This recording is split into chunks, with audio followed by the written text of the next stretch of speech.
The overall goal of this method is to provide a working protocol on how to elucidate the epitope of a neutralizing monoclonal antibody. This method can help answer key questions in the immunology and virology fields that can help define host-virus interactions, develop therapeutics, and diagnostic tools, all of which can aid in the design of vaccines. The main advantage of this technique is that it can be performed with basic tissue culture and molecular biology techniques without special instruments or equipment. Demonstrating the procedure will be Mark Bailey, an MD PhD student from Peter Palesi's laboratory.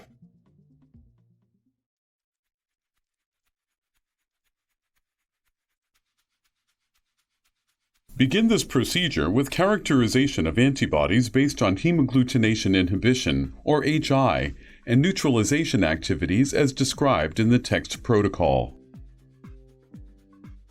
Neutralizing antibodies that have HI activity are further analyzed by first preparing 4 dilutions of the antibody of interest in increasing concentrations in 1 times ppb in a volume of 100 microliters per dilution.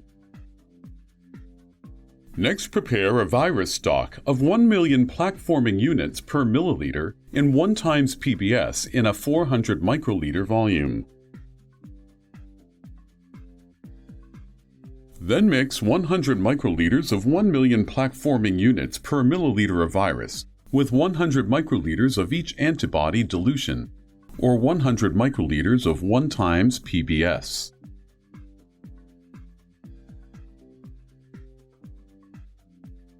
Incubate the samples for 1 hour in a 37 degrees Celsius incubator with 5% carbon dioxide. After vortexing briefly,